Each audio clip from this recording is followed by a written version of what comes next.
Amigos, compañeros de viaje en el sinuoso sendero de la historia, pónganse cómodos. Atenúen las luces, concéntrense y prepárense para viajar conmigo a una época en la que el tejido mismo de la sociedad se retejía en el crisol del conflicto y la ambición.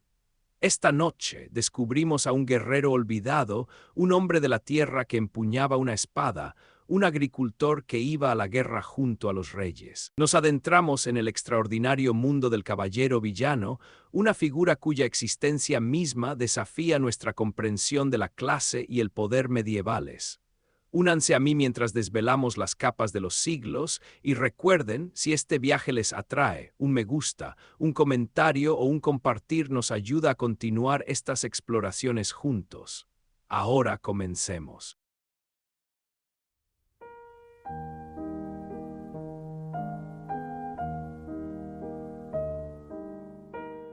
Buenas noches o buenos días donde quiera que se encuentre. Y bienvenidos de nuevo a otra inmersión profunda en los rincones fascinantes y a menudo pasados por alto de nuestro pasado compartido. Esta noche viajamos en el tiempo a una época de fronteras cambiantes, de fe y acero, a las escarpadas fronteras de la Iberia medieval.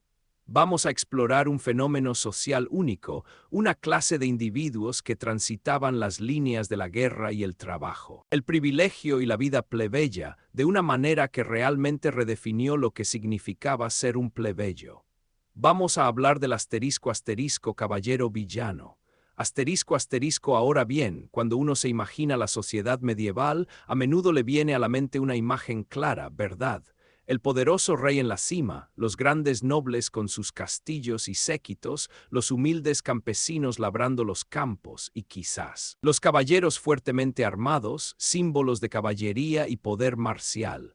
Es una estructura jerárquica ordenada, fácil de entender, pero la historia, como hemos aprendido una y otra vez, rara vez está tan pulcramente empaquetada. Y en el crisol de la reconquista ibérica, donde los reinos cristianos lucharon durante siglos contra los califatos musulmanes de Al-Ándalus, surgió una nueva clase social completamente distinta, desafiando esas mismas preconcepciones. Imaginemos, si se quiere, un plebeyo libre, no un noble no nacido en la aristocracia con un linaje que se remonta a condes y duques. Sin embargo, este individuo posee tierras, a menudo lo suficientemente importantes como para proporcionar una vida cómoda. Posee no solo las herramientas de su oficio, ya sea la agricultura o la artesanía, sino también armas. Y lo que es crucial, posee un caballo. Una posesión vital, cara y que define el estatus en el mundo medieval. No se trataba de cualquier plebeyo, era un asterisco cabaleiro vilao asterisco en portugués o un asterisco caballero villano asterisco en español. Y su existencia, su propia identidad, cuenta una historia profunda sobre el paisaje dinámico, a menudo brutal y en constante evolución de la Portugal, Castilla y León medievales. La pura novedad de esta clase reside en su dualidad. Villano suele denotar a un campesino ligado a la tierra, sometido a un señor, pero añadirle caballero es donde la fascinante contradicción, la textura histórica única, comienza a desentrañarse. No eran soldados profesionales en el sentido típico, ni tampoco eran trabajadores sin tierra. Eran, en esencia, ciudadanos soldados, parte integral del tejido mismo de estos incipientes reinos cristianos. Lo que realmente distinguía al caballero villano, más allá de sus bienes materiales, era su servicio militar directo. A diferencia de la gran mayoría de los plebeyos, que podían ser reclutados como soldados de infantería o proporcionar mano de obra para fortificaciones, el caballero villano proporcionaba servicio militar directamente al rey. No era una obligación feudal hacia un señor local, era un vínculo directo, un contrato personal con el monarca, lo que los situaba en una posición significativamente diferente dentro del orden social, y que recibían a cambio de este peligroso servicio privilegios significativos, privilegios que en muchos sentidos reflejaban los de la pequeña nobleza. Piénsenlo por un momento.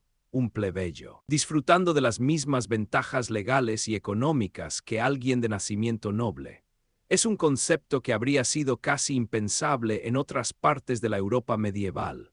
Por ejemplo, los caballeros villanos estaban exentos del asterisco asterisco, escudo asterisco asterisco. Ahora, para los no familiarizados, el escudo era esencialmente un impuesto pagado por un caballero o noble en lugar de realizar el servicio militar. Era una carga financiera común para la aristocracia. Estar exento de ella era una clara señal de su valiosa contribución militar. Su servicio se consideraba tan vital, tan insustituible, que el rey lo consideraba un pago suficiente. Aún más notablemente, su testimonio en la corte tenía un peso significativo. En una época en la que la palabra de un plebeyo a menudo valía poco frente a la de un noble, donde los procedimientos legales podían verse influenciados por el estatus y la influencia, el testimonio de un caballero villano se consideraba prueba. Esto no era solo una conveniencia, era un profundo reconocimiento de su posición, su honor percibido y su fiabilidad dentro de la comunidad. Dice mucho sobre el respeto que infundían y el papel crucial que desempeñaban en el mantenimiento de la ley y el orden, no solo en el campo de batalla, sino en la vida cotidiana del reino. Ahora bien, mientras la mayoría de los plebeyos luchaban a pie equipados con lanzas o arcos, las posesiones del caballero villano alteraban fundamentalmente su papel. Si su propiedad indicaba un cierto nivel de afluencia, suficiente tierra, ganado y bienes, estaban legalmente obligados a poseer un caballo. Esto no era una elección, era un mandato. Y al poseer ese caballo, ascendían al rango de caballero villano, situándolos en el nivel más alto de los plebeyos libres, justo por debajo de la propia nobleza. Era un estatus ganado a través de la capacidad económica y, lo que es más importante, a través de la comprensión implícita de sus futuras obligaciones militares. Tenemos atisbos de esta fascinante obligación en los registros de la época. El fuero de Penela, por ejemplo, ofrece una vívida instantánea de los requisitos materiales. Todos los que aquí moran y tienen 2 yuntas de bueyes y 10 ovejas y 2 vacas y una cama de tela, el que tenga más que consiga también un caballo. No era un ideal abstracto, era una medida concreta de riqueza que se traducía directamente en una responsabilidad militar y a su vez en una identidad social distinta. No se trataba meramente de poseer riqueza. Se trataba de que el reino reconociera esa riqueza como un recurso para su defensa y expansión.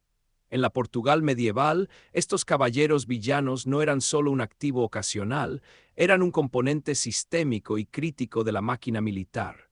2/3 de ellos estaban obligados a participar en un asterisco asterisco fossado asterisco asterisco, una incursión en territorio musulmán, durante un número determinado de semanas al año. No eran acciones defensivas, eran ataques ofensivos, vitales para debilitar las fuerzas enemigas, interrumpir sus líneas de suministro y, lo que es crucial, para apoderarse de botín y expandir el territorio cristiano.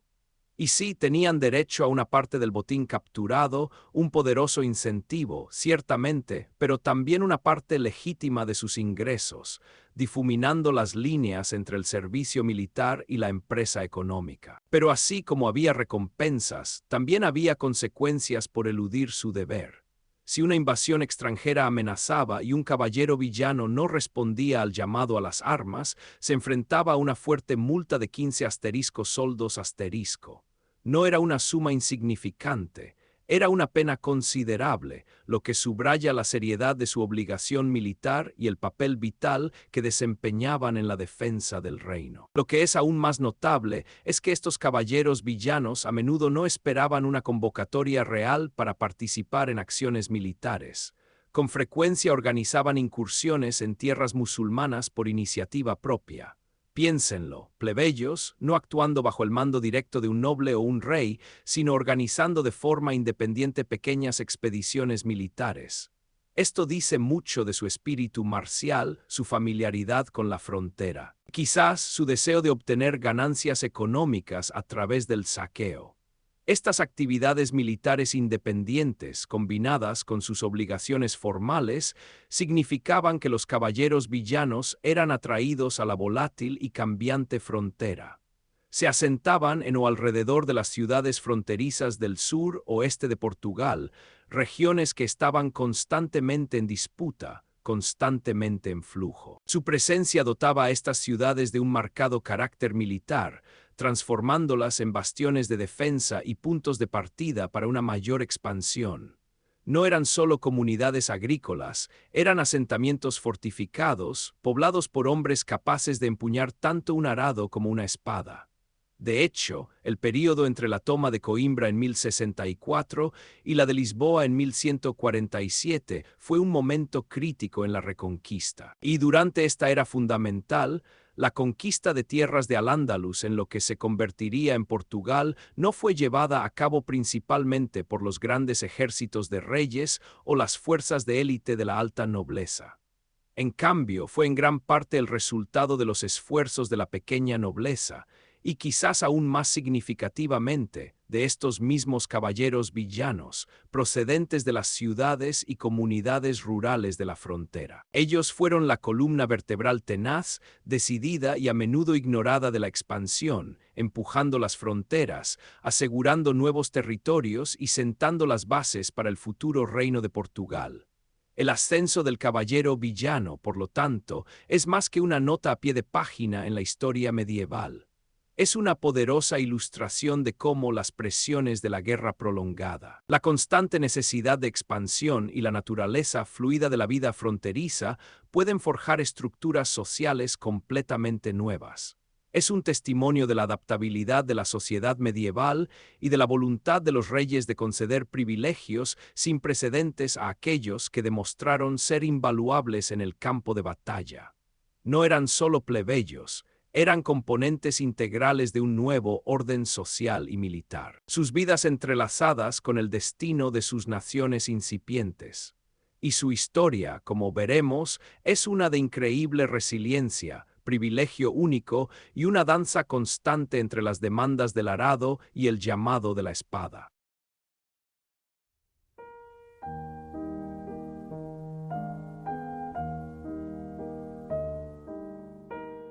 Bienvenidos de nuevo, amigos míos.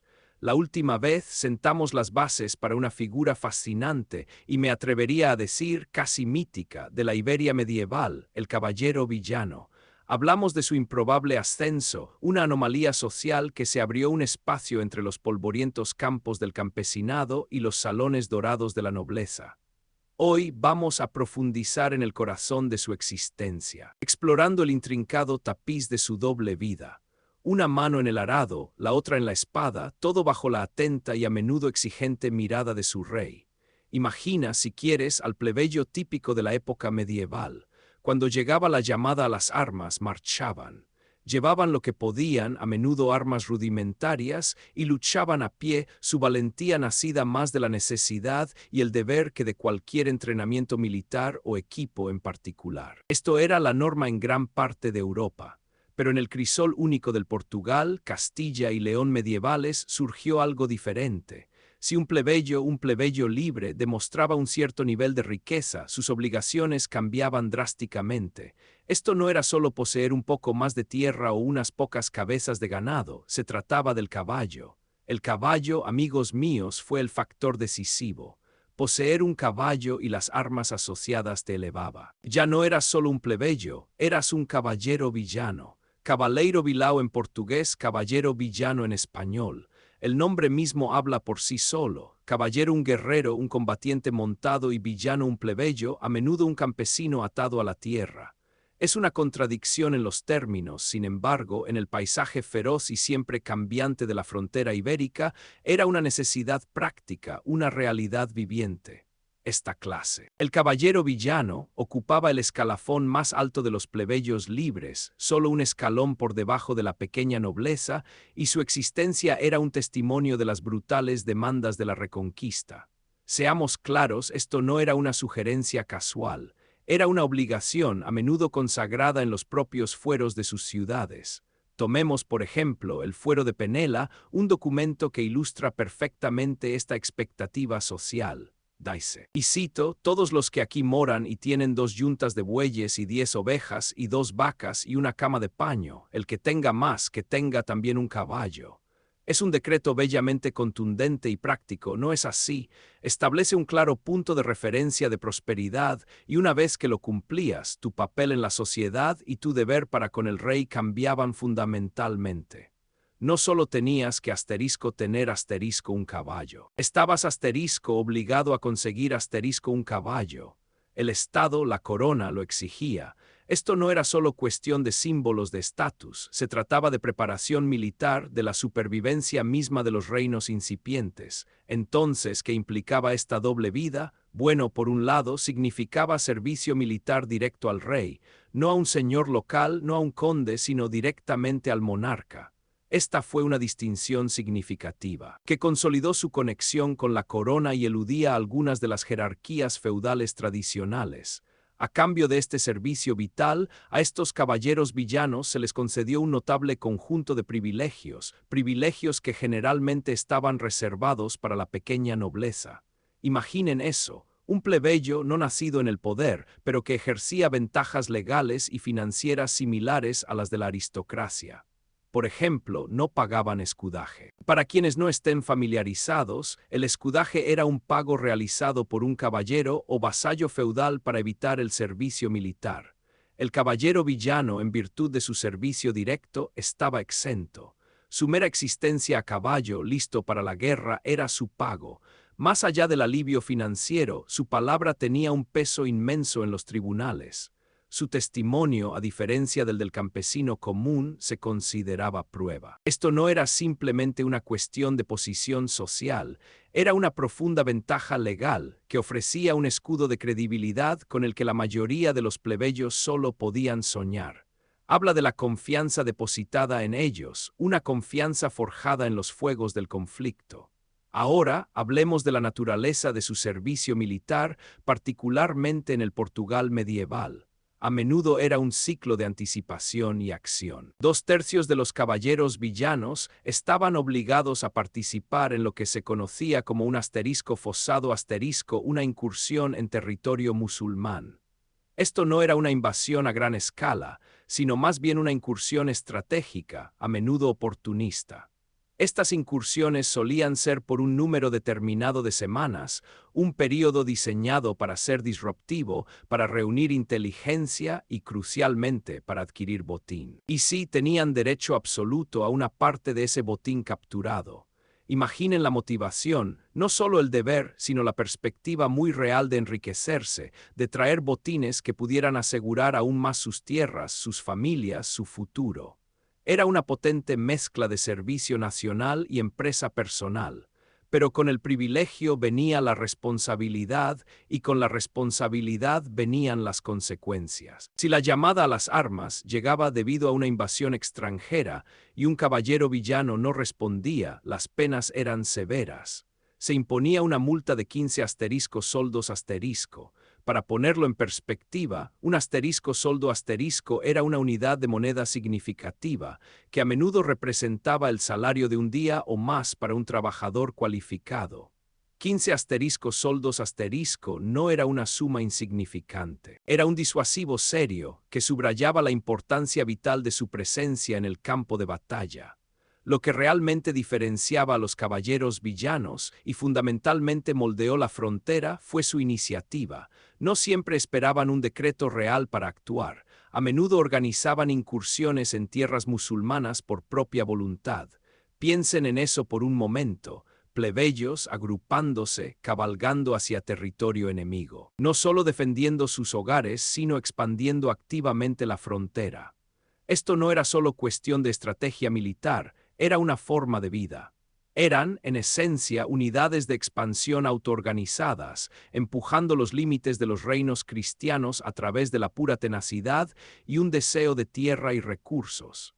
Este enfoque agresivo y proactivo naturalmente los llevó a establecerse en y alrededor de las ciudades fronterizas, particularmente en el sur y este de Portugal. Estos asentamientos, por su propia naturaleza, adquirieron un marcado carácter militar.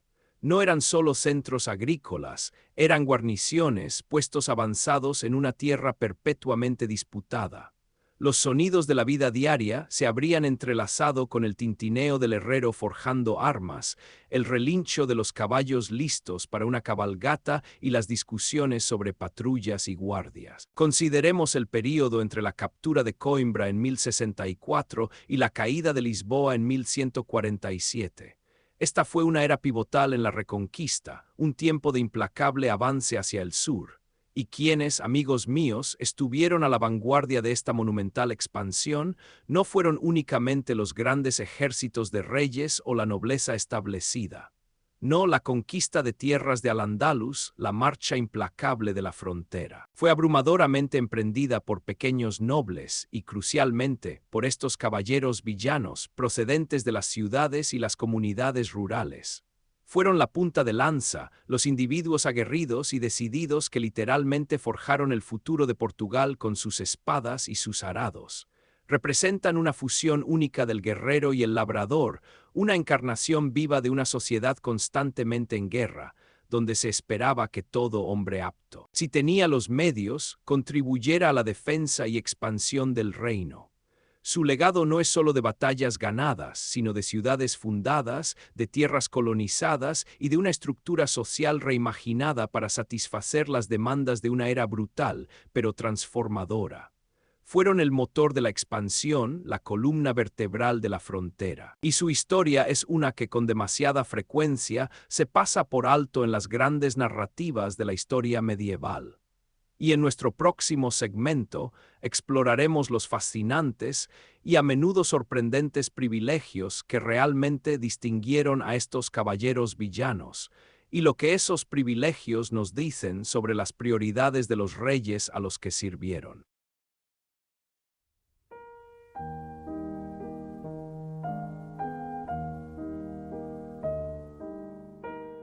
Así llegamos al corazón de lo que hizo del caballero villano una figura tan fascinante, y me atrevería a decir, asterisco sin precedentes asterisco en el tapiz de la sociedad medieval. Hemos establecido su existencia dual, a caballo entre los mundos del arado y la espada. Pero para comprender verdaderamente su posición única, debemos ahondar en los notables privilegios que ostentaban, derechos que los distinguían de la plebe común e incluso, en algunos aspectos cruciales, los alineaban con los estratos más bajos de la nobleza. Imaginemos, si se quiere, el panorama social de la Iberia medieval. Una jerarquía rígida, a menudo brutal en su aplicación, dictaba cada aspecto de la vida. En la cima el rey, luego los grandes magnates, los obispos, y así sucesivamente, a través de los diversos estratos de la nobleza. Debajo de ellos, la gran mayoría, los plebeyos, los villanos, cuyas vidas a menudo estaban definidas por el trabajo y, crucialmente, por su falta de estatus y protección. Ser un plebeyo era ser, en muchos sentidos, una no persona a los ojos de la ley, un engranaje en la máquina agrícola. Pero luego estaban estos individuos extraordinarios, el asterisco cabaleiro vilao asterisco en portugués, el asterisco caballero villano asterisco en español, hombres libres plebeyos a caballo. Un término que incluso hoy suena a una contradicción en los términos, no es así, un plebeyo pero un jinete, un campesino pero equipado para la guerra, solo esto era una desviación radical de la norma. Típicamente los que iban a la guerra, los que poseían el caballo caro y las armas aún más caras, eran precisamente los que pertenecían a la clase noble. Su propia capacidad para equiparse era a menudo el sello distintivo de su estatus elevado. Sin embargo, aquí encontramos una clase de individuos que, a pesar de no poseer sangre noble, contaban con los recursos y las habilidades necesarias para el combate montado. Esto no era solo una cuestión de riqueza personal, aunque eso era ciertamente un prerequisito. Era una asterisco obligación asterisco, una expectativa tejida en la propia estructura de sus comunidades. Consideremos el fuero de Penela, una instantánea de ese pasado distante, que explícitamente establecía los requisitos. Todos los que aquí moran y tienen 2 yugadas de bueyes y 10 ovejas y 2 vacas y una cama de paño, el que tenga más que adquiera también un caballo. Esto no era una sugerencia, era una directriz clara.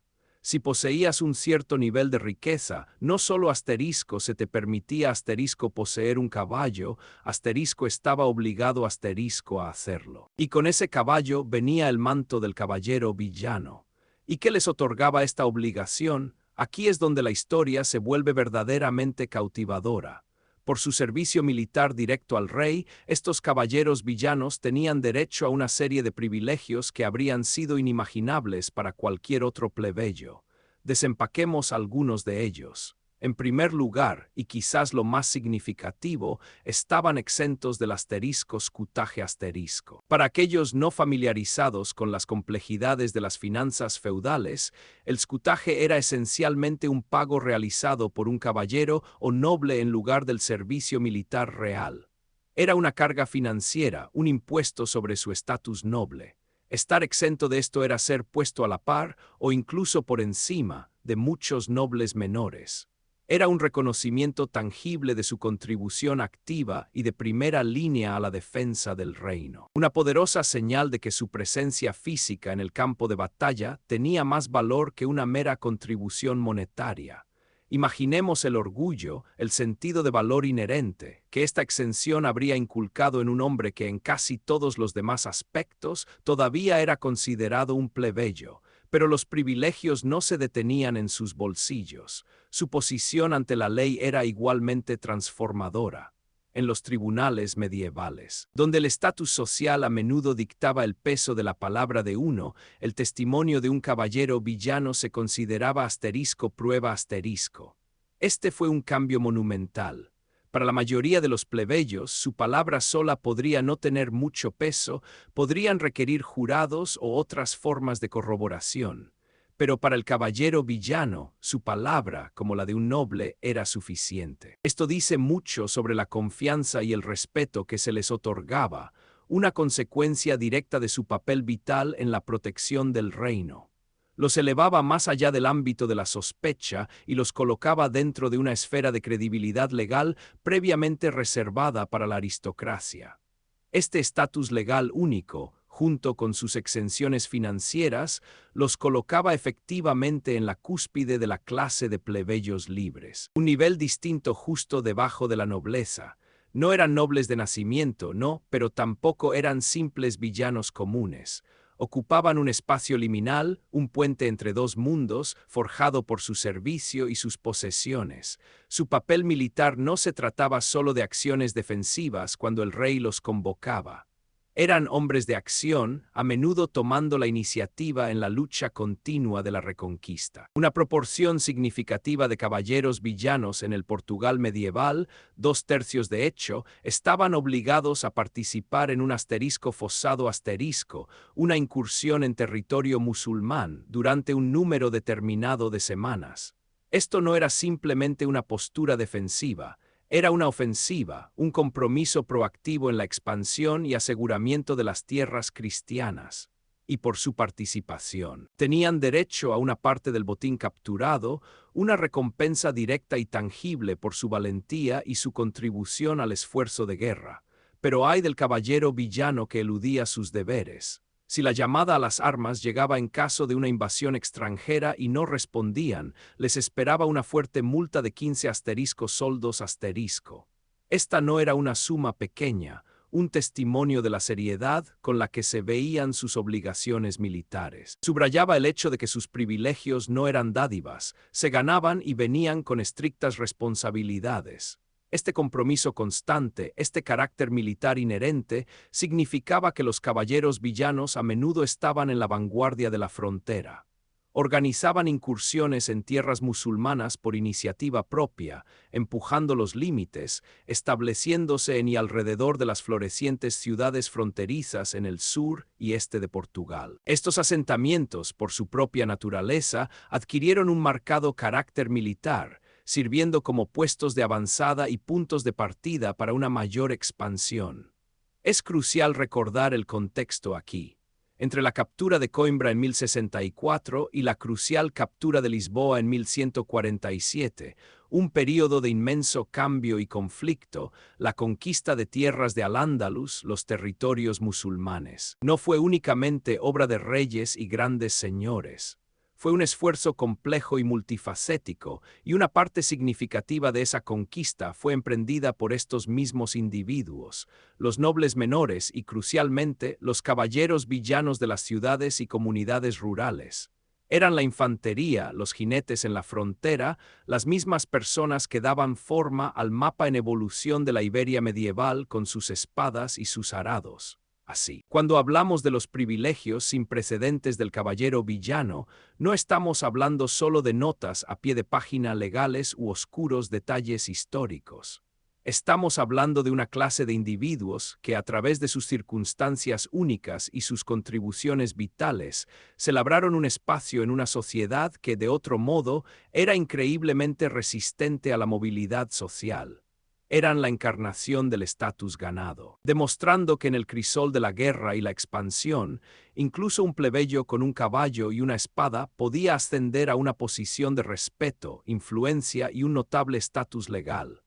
Eran, en esencia, los hombres hechos a sí mismos de la Iberia medieval, sus privilegios un testimonio de su inquebrantable dedicación a la defensa y expansión de sus reinos. Y al hacerlo, dejaron una huella indeleble en la historia de Portugal y Castilla. Un legado de vidas duales, forjadas en los fuegos del conflicto y sostenidas por el sudor de sus frentes.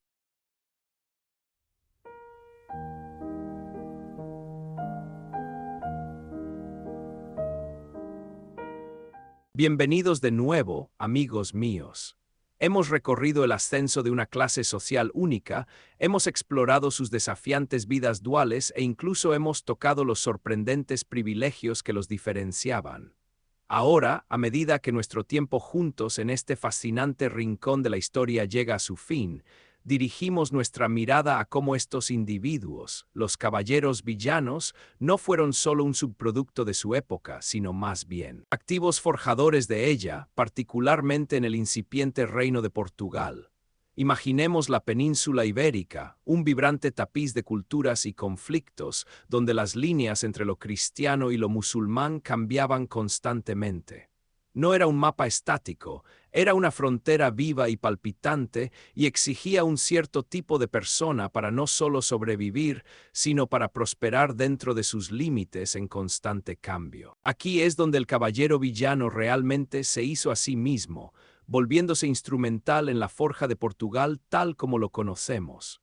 Su posición única, recordemos, como plebeyos libres con tierras, armas y caballos, los hacía perfectamente adecuados para el implacable, a menudo brutal, proceso de expansión territorial que definió la Reconquista.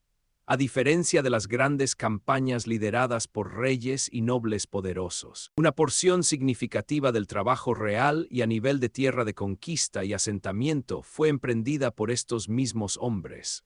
Piénsenlo, mientras los plebeyos normalmente luchaban a pie, el caballero villano iba montado. Esto no era meramente un símbolo de estatus, era una ventaja táctica de inmensa importancia. Una fuerza montada podía cubrir terreno más rápido, golpear más fuerte y escapar de manera más eficiente. En las impredecibles escaramuzas y incursiones que caracterizaban la guerra de frontera, esta velocidad y movilidad no tenían precio. Su obligación de poseer un caballo, tal como lo dictaba su nivel de riqueza, no era solo una carga, era una inversión en el futuro de sus comunidades y, en última instancia, de su incipiente reino. Esto lo vemos claramente articulado en los fueros de la época. Tomemos el fuero de Penela, por ejemplo, que establece explícitamente que todos los que aquí moran y tienen 2 yugos de bueyes y 10 ovejas y 2 vacas y una cama de tela, el que tenga más, que tenga también un caballo. Esto no era una sugerencia, era un mandato. Destaca cuán profundamente interrelacionado estaba el bienestar económico de un plebeyo con su preparación militar. Las posesiones no eran solo para la comodidad, eran el medio para un fin, un caballo para la defensa, para las incursiones, para la propia expansión del reino. En el Portugal medieval, esta obligación militar era formal y significativa. Se esperaba que 2/3 de los caballeros villanos participaran en lo que se conocía como un fossado una incursión en territorio musulmán durante un número determinado de semanas. Esto no era un asunto casual. Tenían derecho a una parte del botín capturado, un poderoso incentivo. Pero las consecuencias de no atender la llamada eran igualmente claras. Una fuerte multa de 15 soldos si no respondían a una invasión extranjera. Esto nos dice que su servicio militar no era voluntario en el sentido moderno, era un deber fundamental, una responsabilidad cívica ligada a su propia existencia como hombres libres propietarios de tierras. Pero no se trataba solo de convocatorias oficiales. Los caballeros villanos que vivían al borde de la frontera a menudo tomaban el asunto en sus propias manos, organizaban incursiones en tierras musulmanas por iniciativa propia. ¿Por qué? Por el botín, sí, por la oportunidad de una vida mejor, pero también por seguridad.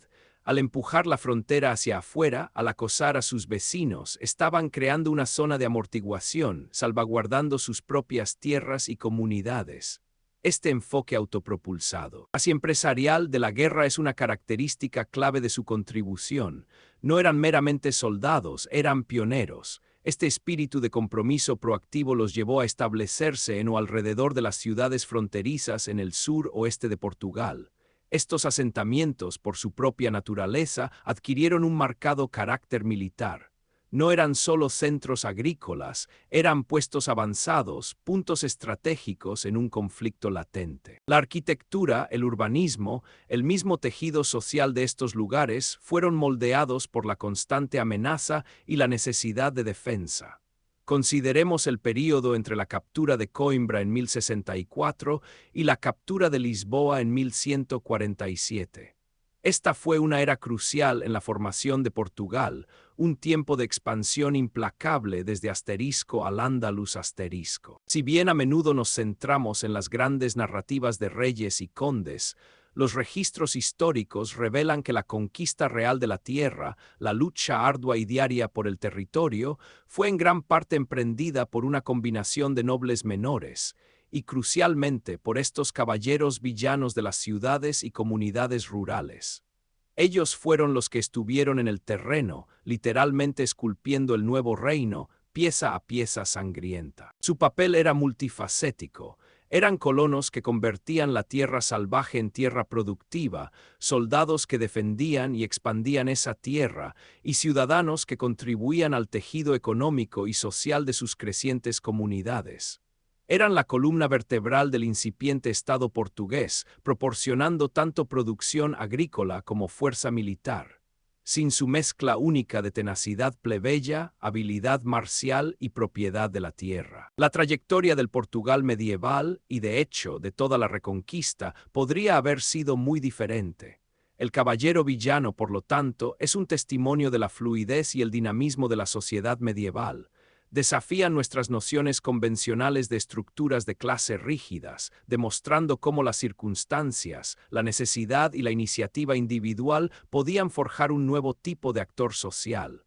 No nacieron en la nobleza, sin embargo. Lucharon como caballeros. No eran vasallos feudales en el sentido tradicional, sin embargo, proporcionaron un servicio militar esencial directamente a su rey.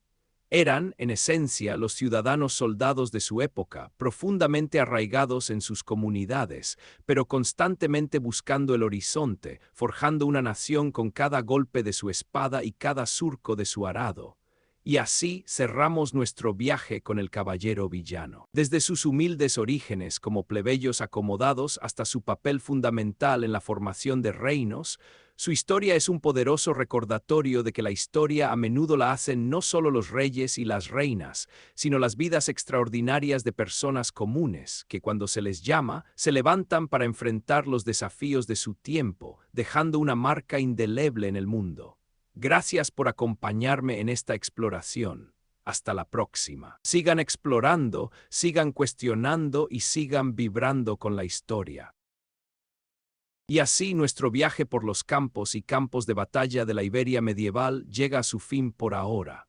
La historia del caballero villano, un testimonio de la adaptabilidad y el carácter único de una época olvidada, nos deja mucho en qué pensar.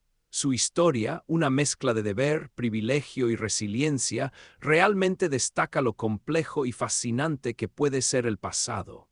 si encontraron consuelo, concentración o incluso un momento de escape histórico en nuestro tiempo juntos, consideren dejar un me gusta, un comentario o compartir esto con otra mente curiosa. Su compromiso alimenta estos viajes. Cuéntenme qué parte del mundo del caballero villano les resonó más y qué rincones olvidados de la historia deberíamos explorar a continuación.